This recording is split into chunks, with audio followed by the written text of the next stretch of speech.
Meses después de que los hechos tuvieran lugar, periodistas ganadores de premios Pulitzer y otros están finalmente informando sobre las mentiras y manipulaciones del gobierno de Estados Unidos en relación al reciente ataque con armas químicas en Siria. Sin embargo, lejos de sacar a la luz la verdadera situación del país, estos informes siguen evitando las causas y explicaciones subyacentes de lo que está sucediendo en Siria y las fuerzas detrás de ellas.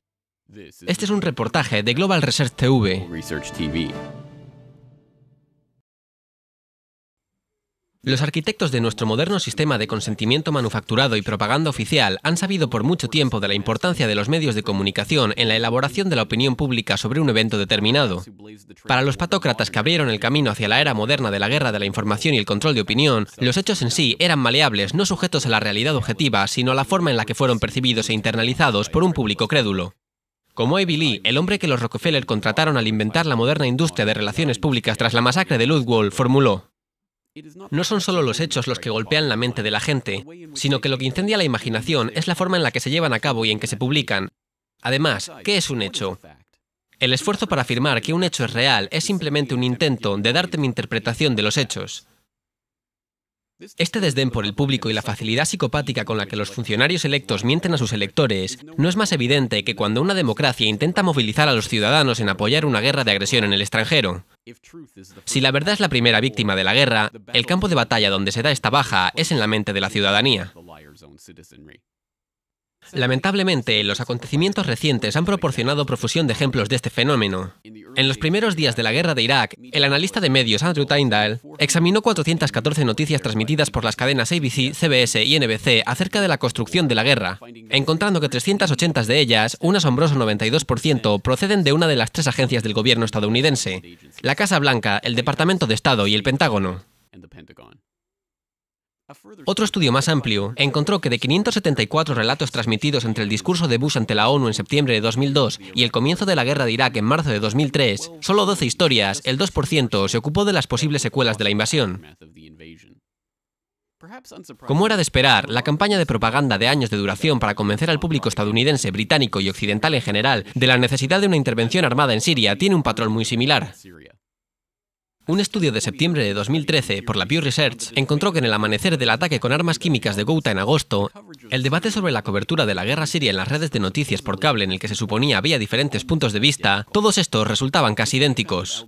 El estudio encontró que Al Jazeera, Estados Unidos, CNN y BBC América diseñaban sus informes en formas similares y todos provenían de fuentes similares, incluyendo las más frecuentemente utilizadas: la Casa Blanca, el Congreso y el Ejército.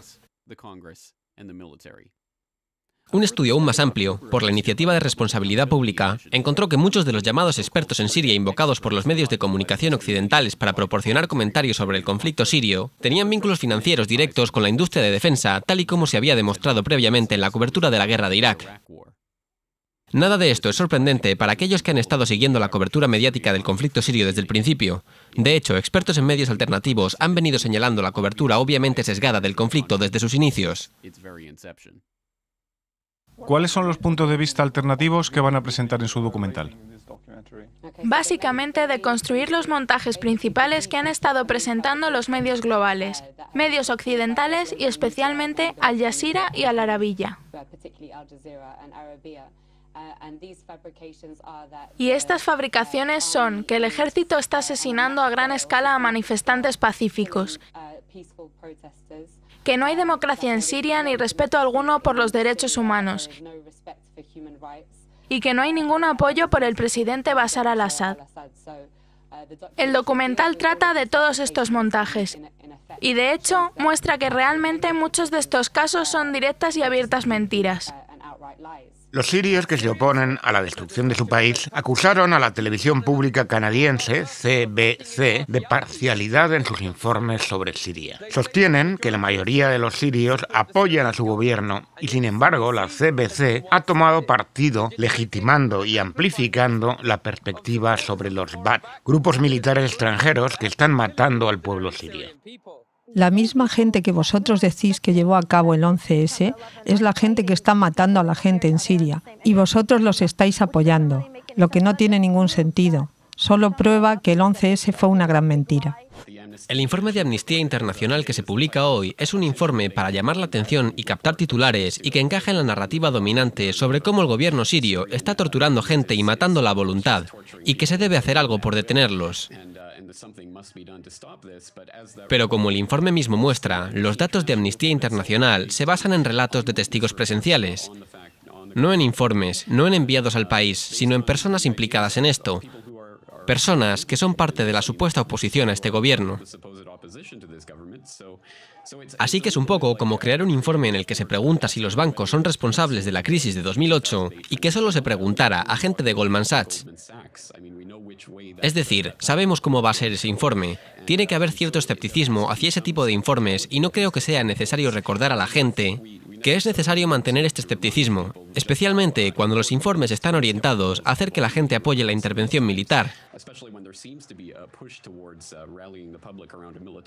Esto ha sucedido una y otra y otra y otra vez en la historia reciente, e incluso en periodos aún más largos. Y por desgracia, lo vemos volver a suceder, ahora con Siria. El inicio de la campaña de montaje sobre Siria para la opinión pública se remonta por lo menos a 2006, cuando la administración Bush aprobó fondos del gobierno estadounidense para la financiación y entrenamiento de fuerzas de la oposición en el país, y se acometió sistemáticamente tras estallar el conflicto en 2011. Desde los primeros días del conflicto sirio, los medios de comunicación occidentales, incluyendo la CNN, dependían del dudoso activista Dani Dayem, conocido como Dani Siria, para la cobertura sobre el terreno en el país devastado por la guerra. Sin embargo, después de que Dani Siria fuera descubierto montando una de las escenas de sus informes, Anderson Cooper le invitó a su programa no para explicar por qué estaba escenificando informes ficticios, sino para explicar cómo la evidencia de su falsificación se abrió paso en Internet.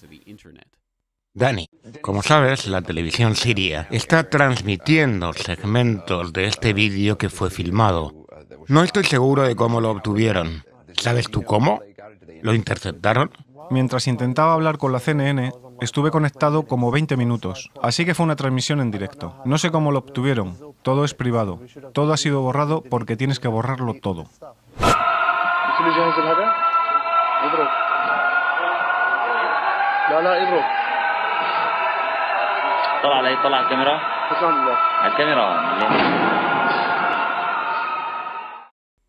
En marzo de 2012, varios miembros del personal clave de la oficina de Al Jazeera en Beirut, incluyendo el director gerente de la oficina, un productor y corresponsal, dimitieron en protesta por el sesgo de la cadena en su cobertura del conflicto en Siria.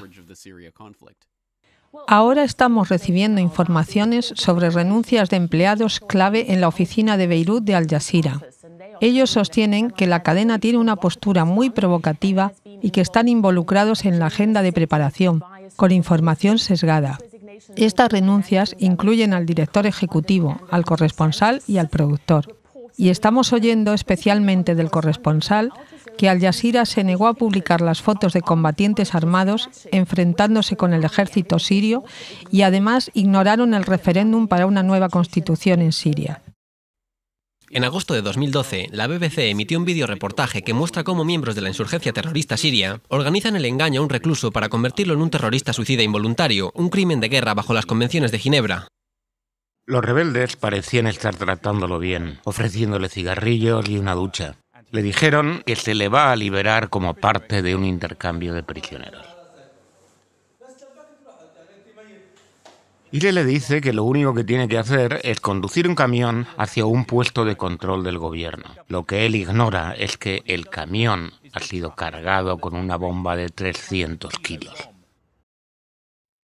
Después de que los medios de comunicación independientes comenzaran a llamar la atención sobre el clip, se retiró rápidamente de la web de la BBC y las copias en YouTube se reportaron como violaciones de copyright. Y a raíz del reciente ataque con armas químicas en Siria, la BBC transmitió una entrevista con una dudosa experta médica que parecía haber tenido su banda de sonido alterada drásticamente en dos versiones diferentes de la entrevista, transmitidos en reportajes distintos. Hemos tenido una entrada masiva de lo que aparentan ser quemados sirios. En lo que parece, no estoy segura del todo, tal vez un ataque con napalm o algo parecido a eso. Pero obviamente, con el caos de la situación es muy difícil saber exactamente qué está pasando. Hay un caos y carnicería absoluta. Tenemos una entrada masiva de lo que parecen ser quemados sirios. En lo que parece, deben ser armas químicas. No estoy realmente segura.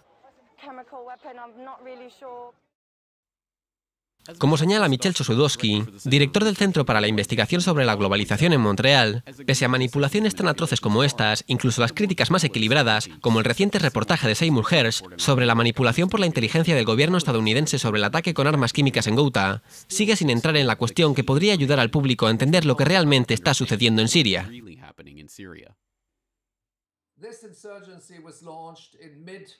Esta insurgencia fue iniciada en la mitad de marzo de 2011, en la ciudad norteña de Daraa. Entonces no era un movimiento de protesta. Uno no organiza un movimiento de protesta en Clarksburg, Nueva York. Daraa es a Jordania lo que Clarksburg, Nueva York, es a Canadá, por así decirlo.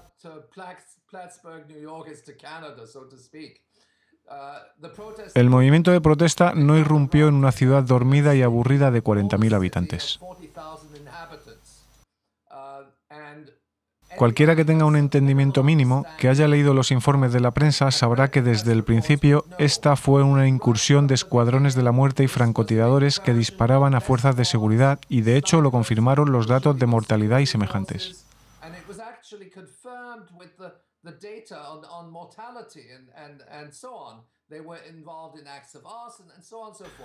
A medida que la crisis se desarrolló, vimos toda una serie de atrocidades y los medios dirían que estas atrocidades fueron cometidas por el gobierno de Bashar al-Assad.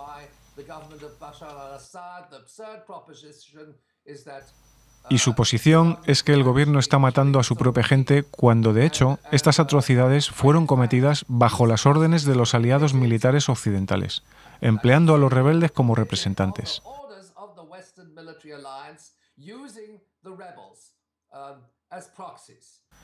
Así que esta no es una guerra civil, es una invasión, una guerra de agresión. La mayoría de los rebeldes que están involucrados activamente en el conflicto son entrenados y son visibles en el teatro de guerra. Son mercenarios de países árabes, pero también de países occidentales.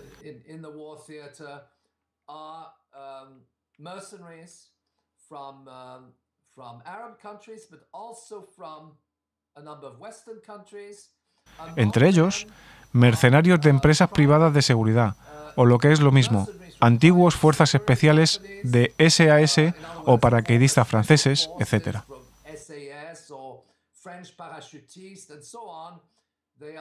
Están allí y coordinan las filas de estos rebeldes. Muchos rebeldes son gente reclutada por los caminos.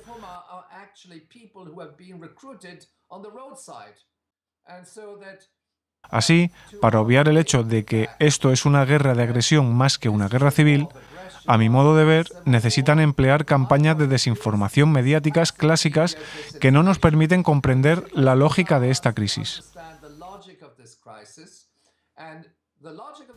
Y la lógica de la crisis es destruir un país.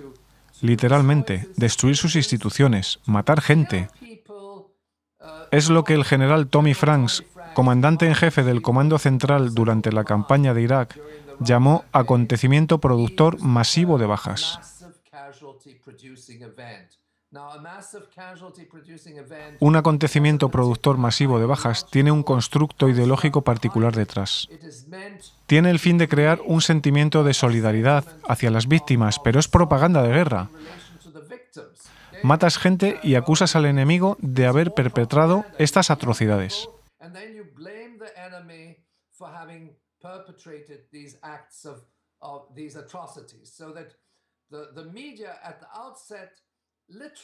Los medios desde el inicio literalmente nos inundaron con informes de que Bashar al-Assad estaba matando a su gente, mostrándonos fotos de esto, cuando en realidad todo el tiempo eran las alianzas de milicias occidentales quienes estaban matando a esas gentes, quienes estaban ordenando a las milicias rebeldes lideradas por las fuerzas especiales occidentales para que emprendieran estos acontecimientos productores masivos de bajas, con la idea de desestabilizar la sociedad siria, creando divisiones sectarias en una sociedad musulmana secular tremendamente tolerante, con 2.000, 4.000 años de historia originada en Mesopotamia.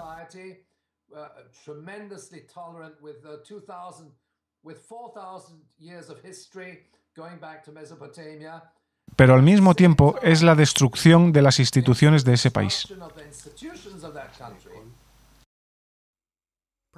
Tal vez lo más notable de la cobertura de la guerra de Siria no es su subyacente sesgo, que siempre era de esperar, sino la notable ineficacia en convencer al público de la necesidad de una intervención militar en el país. Después de casi 3 años de propaganda incesante, el intento de convencer al público de las virtudes de la insurgencia terrorista y el mal incomparable de Assad, la marcha aparentemente inevitable hacia la guerra a raíz del ataque con armas químicas de Ghouta fracasó cuando la opinión pública apoyó mayoritariamente las políticas no intervencionistas. Interpretando el común sentir de la opinión pública, muchas franquicias convencionales llegaron a señalar la parcialidad de los medios sobre la guerra y tratan de posicionarse contra la intervención militar retroactivamente. Esto se debe a un fenómeno notable, global, basado en los medios de movimientos ciudadanos independientes que se abren paso a través de las capas de propaganda para brindar un verdadero análisis convincente de la situación sobre el terreno en Siria. Frente a generaciones mecidas por la manipulación de los medios de Avi Lee y su progenie ideológica, este movimiento de medios alternativos establece las bases de un paradigma alternativo, en el que la cínica pregunta retórica de Lee, ¿qué es un hecho?, tiene una respuesta muy diferente a aquello que las clases dominantes quieren hacernos creer. For more on this story and other breaking news and current events, please go to globalresearch.ca. For more research and analysis by James Corbett, please go to corbettreport.com. The Center for Research on Globalization depends on your support. To purchase a book or DVD, or to make a donation, please visit globalresearch.ca today.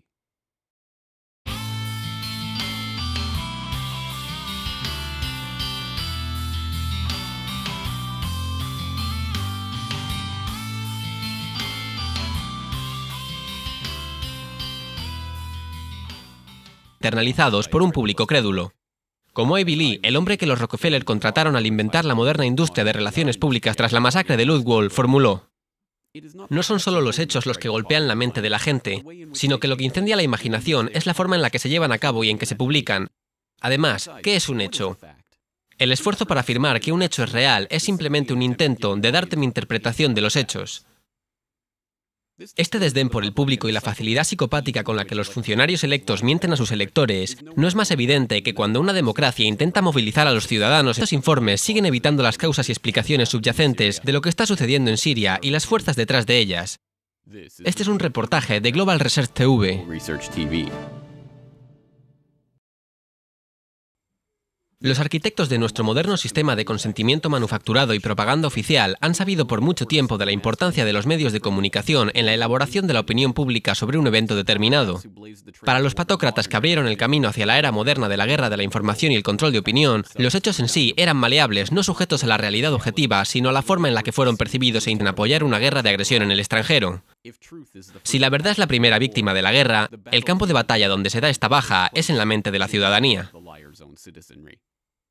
Lamentablemente, los acontecimientos recientes han proporcionado profusión de ejemplos de este fenómeno. En los primeros días de la guerra de Irak, el analista de medios Andrew Tyndall examinó 414 noticias transmitidas por las cadenas ABC, CBS y NBC acerca de la construcción de la guerra, encontrando que 380 de ellas, un asombroso 92%, proceden de una de las 3 agencias del gobierno estadounidense: la Casa Blanca, el Departamento de Estado y el